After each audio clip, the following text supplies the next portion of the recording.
I, 36-year-old female, have a son, 11-year-old male. In 6th grade we'll call Preston, which a teacher will call Susan, 50-plus-year-old female. Some important background is that Preston is pretty skittish and jumpy. He easily gets startled by noises or voices he does not expect, especially if they are loud. I have only seen Susan in person like twice, but she has a distinctly loud, almost thunderous voice. I have never heard her yell yet, though, but Preston says it always makes him jump a little, and apparently she's known for being ridiculously loud in general from other kids and parents. Anyway, I work from home, WFH, and I got a voicemail on my phone from Preston using a school phone saying he got detention because Susan yelled at some kids fooling around during work time. He was startled, and she noticed, so she made him leave the room, work in the hallway, and call me to tell him he has to serve detention next week. I did not believe that was the reason he got detention at all, because that sounds really dumb, and assumed he was just minimizing his role. He does tend to do that when explaining his side when in trouble, so I thought I'd get Susan's side at recess while I went to lunch. I called her, and I was completely caught off guard when what she said lined up with everything Preston said to a T. I wasn't sure what to say at first, but I ended up just laughing on the phone before any words could come out. Susan was irritated and asked what was so funny, and I just responded that I was so sure that Preston was lying to me, because that was such a ridiculous reason to give anyone detention, and that he is not serving detention just for being startled. She tells me that this is not a suggestion, and that I'm being obtuse. I stood firm and asked her if she'd think it appropriate if her boss yelled loudly at some fellow teachers. You were startled, and then he proceeded to dock her pay or some other form of punishment, following up with, I bet she didn't even do anything to the kids she was initially yelling at, after noticing Preston. She got quiet for a moment, and I thought maybe I convinced her, but then she doubled down and said that failing to serve detention would result in suspension or more, and I told her I'd gladly fight her and the school on this, if it came to that, before hanging up. I do not intend to punish Preston just for getting startled. We all do it, and it's nothing worth making any issue out of. If I'm being honest, the only reason I chose to post is because I vented to my friend about this later, and she actually did not side with me, saying that I was kind of being a weenie to laugh at Susan, and that teachers don't get paid enough to deal with the things I said, so I want to hear what unbiased people think. Now, for a few comments before the update. Comment 1. Good parent. My son got into a fight in 6th grade elementary. He was defending another student from a well-documented bully that I had spoken to the school repeatedly about. When the school tried disciplinary action, I laughed. I offered that the school had 2 choices: keep my son in their school with 0 punishment, or I would be happy to not only withdraw him immediately and then talk to some friends in the press. I also offered to have a face-to-face with the bruised-up students' parents any time. When asked what I was going to do with my son as a parent, I told them I was taking him out for a steak and ice cream afterwards. Why? Because my ex-wife and I taught our children to defend others, especially against a bully. Never heard another word about it, and they started to call me even more often to chaperone, even when my children were not in the class going on an outing. Comment 2. I startle easily. If I got in trouble every time I had a reflex response from a loud noise in the classroom, I would have been expelled several times over. That is easily the stupidest thing I've ever heard someone get put in detention for. Not the idiot. Talk to the principal about this ASAP, and object, I'd be curious if Susan has actually explained what happened yet to those above. Or if they have any common sense, they'd say it's ridiculous. Also, maybe to avoid any retaliation, see if he could change rooms and get a different teacher. This might be US defaultism talking, but I'd say it's pretty early in the school year to do a switch for the good of your son, so this teacher does not pull any more weird power trips like this one. Comment 3. Not the idiot. I have an intense startle response as well and jump at noises. How is that something to punish someone for? The teacher likely knows she was being unreasonable in the moment and now is doubling down instead of admitting it. I would escalate this to her superiors right away, though, because it sounds like she won't back down or admit she's wrong. It wasn't the smartest move to laugh. I know it was just an instinct, but that doesn't make the punishment legit. Just guessing, but it sounds like the teacher was frustrated with the other kids and in the moment took it out unfairly on your son. Now, for the update. So, after the whole debacle with Preston's detention, I went to pick him up from school the next day, ready to schedule a meeting with the principal to discuss this outrageous situation. But before I could even step foot in the office, I was intercepted by Susan's co-teacher, Mr. Keller, who urgently asked to speak with me in private. It turns out Susan had a complete meltdown in the teacher's lounge the day I called her. She was apparently venting about our conversation when she just lost it, screaming about the pressures of teaching and the lack of respect from parents and students. She threw her coffee mug against the wall, shattering it. The whole scene was so out of character that the school put her on immediate leave and required her to seek counselling. But wait, it gets more chaotic.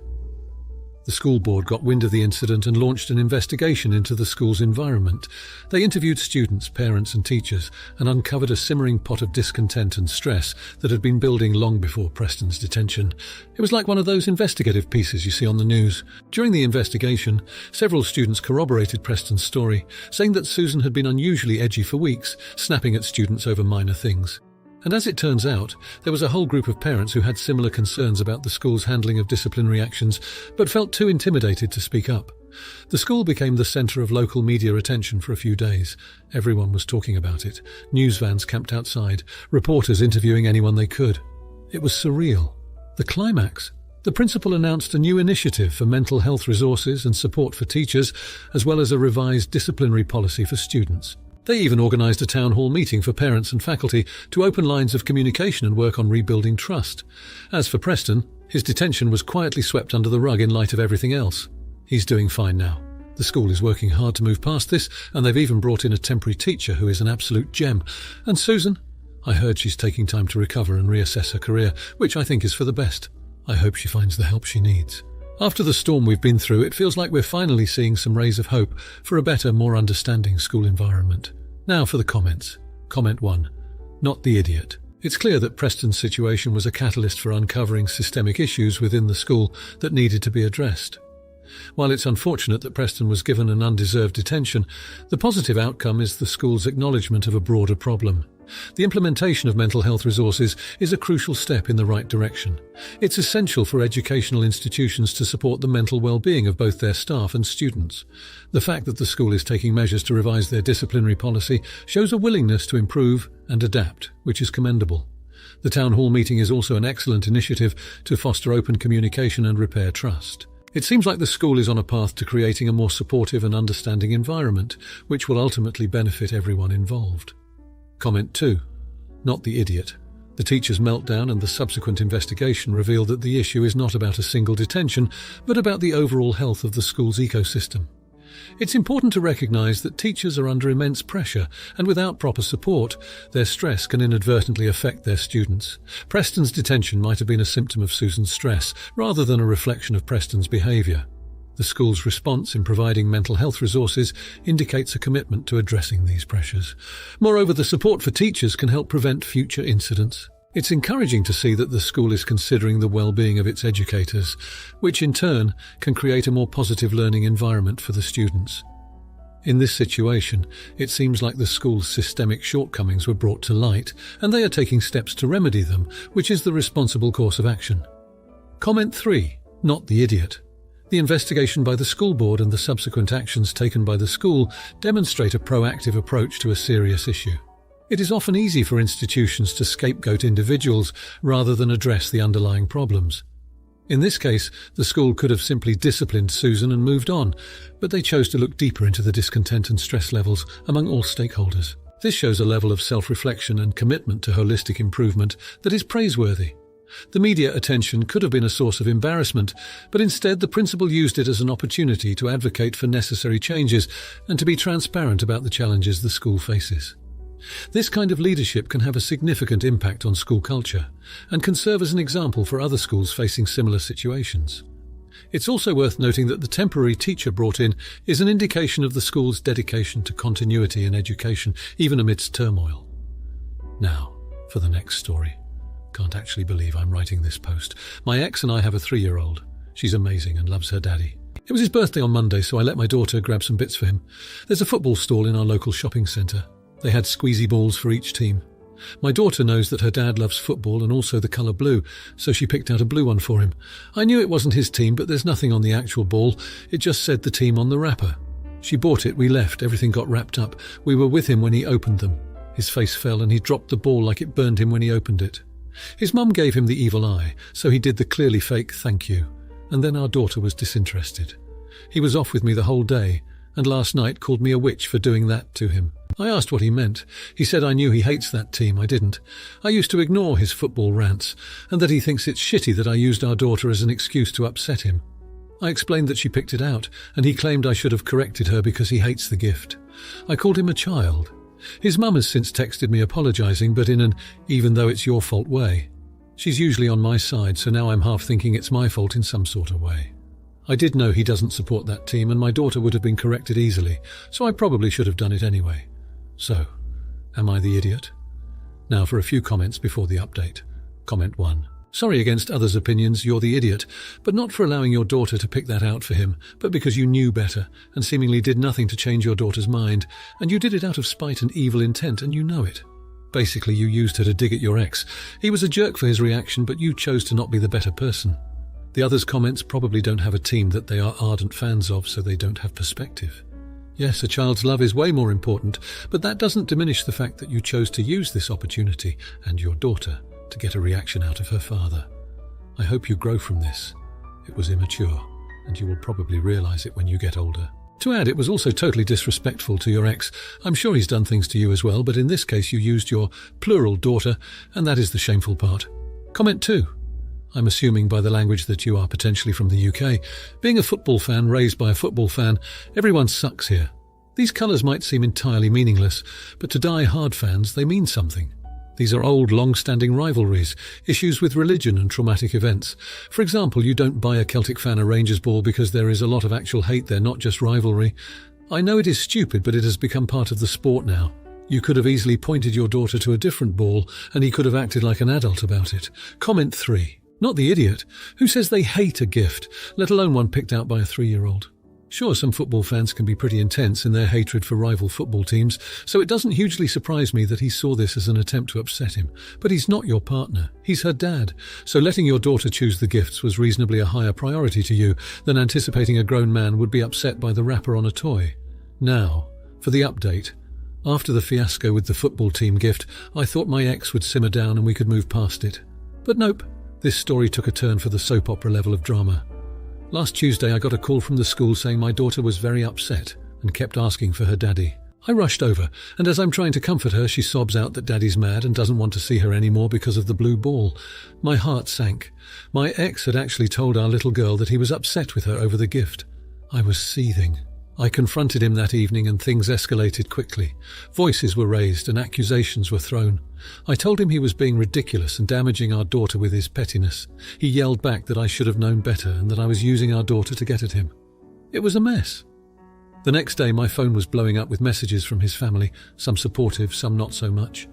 His sister actually came over to talk. She told me that the blue football had sparked an old family feud nobody outside the family knew about. His uncle had been injured years ago in a brawl after a game involving that team. My ex had always associated the team with his uncle's trauma. But wait, it gets crazier. My ex's mother calls me up a few days later crying to apologise, not just for the gift incident, but she's spilling all these family secrets. Turns out my ex had been seeing a therapist for unresolved anger issues tied to this family baggage. She begged me not to cut ties and promised that my ex would apologise to our daughter. True to her word, he showed up at my door with a massive teddy bear for our daughter, looking like a kicked puppy. He apologised to her, said he'd never really be mad at her, and that he was going to work on being a better dad. He even asked if he could sit down and explain to me his reaction, without excuse, but just so I understood. We talked for hours. He told me about his family issues, his therapy, and how he realised he overreacted. He also agreed to start family counselling together for the sake of our daughter.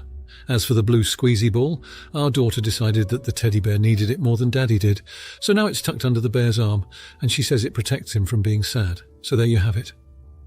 A blue football managed to unearth years of family drama, brought forth apologies and revelations, and might just be the catalyst for a healthier co-parenting dynamic. Go figure. Now for the comments. Comment 1. Not the idiot. It's clear from the story that your intentions were pure in giving your daughter a gift. You couldn't have anticipated that this would trigger unresolved family issues or anger problems in your ex. The fact that the ex became upset is unfortunate, but you are not responsible for their reaction. It's important to consider that everyone has different triggers, and what may seem like an innocent gift to one person can have a different meaning to someone else due to their past experiences. However, your ex's behaviour following the incident shows a willingness to take responsibility for their actions, apologise, and seek help through therapy and family counselling, which is commendable. It indicates that they are taking steps to address the underlying issues and improve their relationship with their daughter and co-parenting with you. The decision of your daughter to give the gift to a teddy bear as a symbol of protection shows her maturity and understanding of the situation, which is a positive outcome from this ordeal. It's a testament to your parenting that she can navigate such a difficult situation with empathy and thoughtfulness. Comment 2. Not the idiot. Your ex's initial reaction to the gift may have been intense, but it seems like it was a catalyst for much-needed change. It's important to acknowledge that while the gift was the trigger, it is not the root cause of the family issues and anger problems. These are likely deep-seated issues that have been present for some time and would have surfaced eventually in one way or another. The fact that the ex is taking steps to apologize and seek therapy is a proactive approach to becoming a better parent and should be seen as a positive development. Furthermore, it's crucial to recognize the role of the ex's family in this scenario. By revealing the deeper issues at play, they provided context that helped everyone involved understand the situation better. This transparency can foster better communication and understanding moving forward, which is essential in any co-parenting dynamic. Additionally, the family counseling shows a commitment to not only individual healing but also to repairing and strengthening the family unit as a whole, which will ultimately benefit your daughter. Comment 3. Not the idiot. It's clear that the situation was handled with a level of maturity and openness that is often lacking in similar circumstances. The ex's recognition of their own issues and the subsequent apology to their daughter is an important step in healing family dynamics.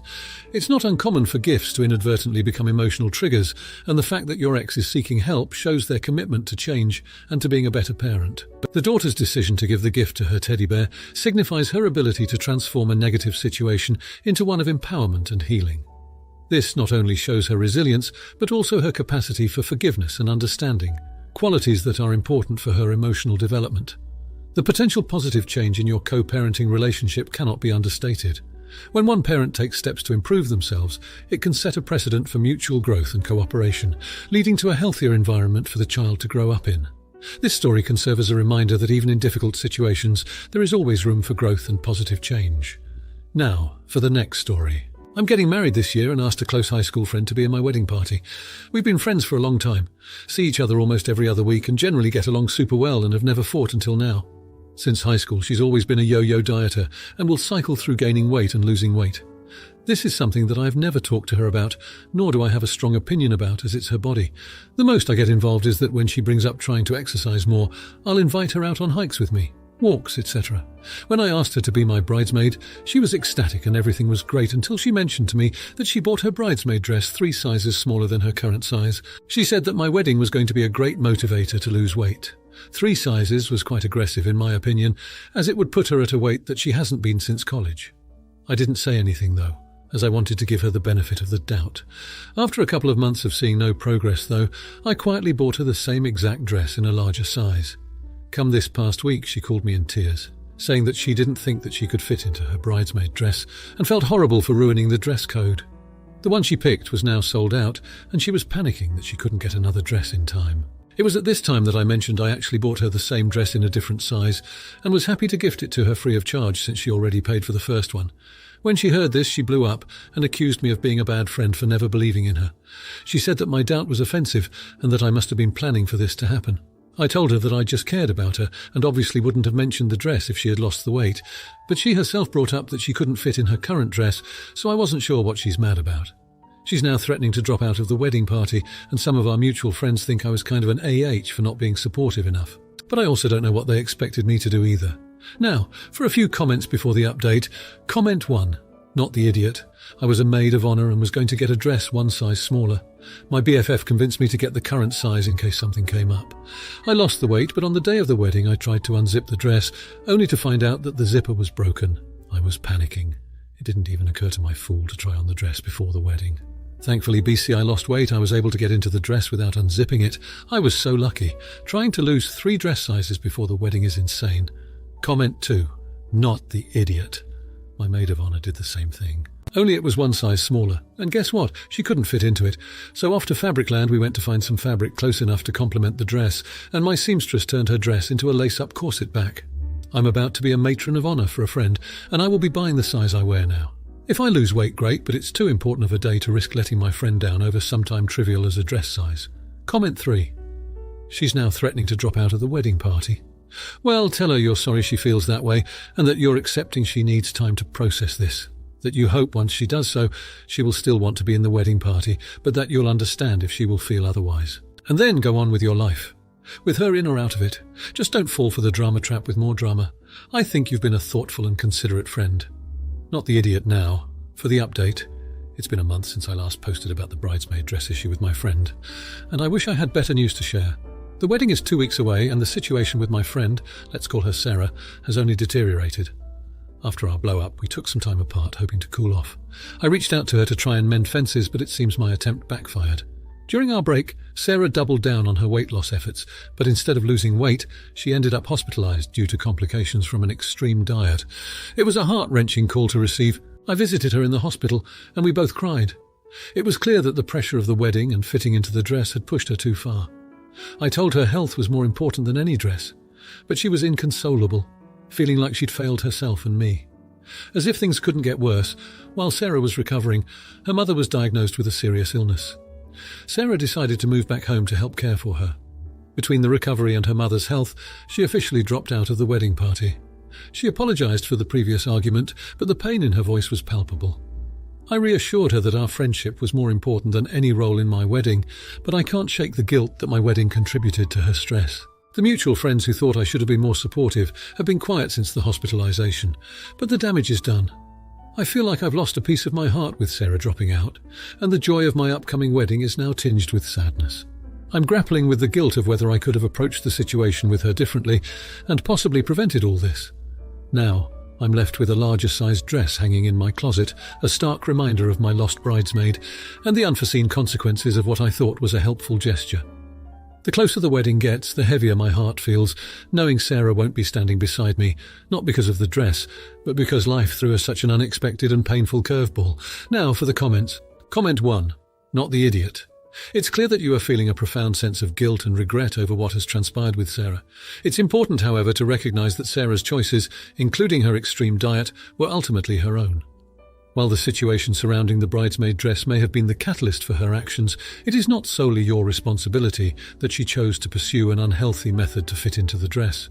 It is a positive sign that you visited her in the hospital and that you both have expressed your emotions about the situation.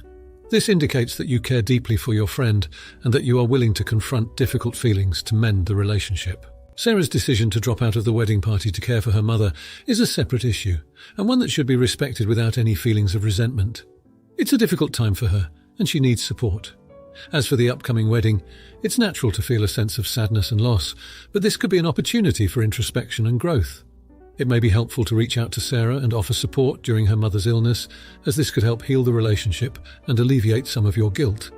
Comment 2. You're the idiot.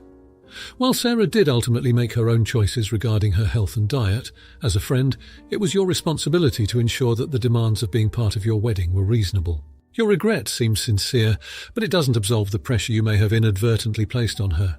Sarah's hospitalization and her mother's illness have compounded the stress she was already feeling, and it's essential to recognize that your actions played a part in escalating that stress. Friends should prioritize each other's well-being over aesthetic details such as dress sizes. It's concerning that the dress size was so critical that it could lead to such an extreme reaction. Moving forward, it's imperative to learn from this by emphasizing the health and happiness of your friends over superficial concerns. It would be wise to re-evaluate how you can support Sarah beyond the wedding and help her through the challenging times with her mother's health. Comment 3. Everyone sucks here. This is a challenging situation, and while you're not entirely to blame for Sarah's choices, there is a shared responsibility here. The culture of expecting bridesmaids to conform to specific body standards needs to be addressed. Sarah's extreme diet is a symptom of societal pressures that value appearance over health, and as her friend, you could have advocated for a more inclusive and body-positive approach to your wedding party's attire. At the same time, Sarah's decision to engage in an unhealthy diet was dangerous and should not have been the solution to the issue. Now that the dust has settled somewhat, you both have the chance to work through these issues, improve your communication, and support each other. It's also a time for you to reflect on how you might approach similar situations differently in the future, prioritizing the well-being of your friends over maintaining a particular wedding aesthetic. It's crucial to address these underlying issues within our social constructs to prevent such harmful scenarios from occurring again. If you like this video, you'll probably like these too. Also, while you're here, please consider subscribing. It's your support that keeps this channel alive and allows me to make better and longer videos. Have a great day!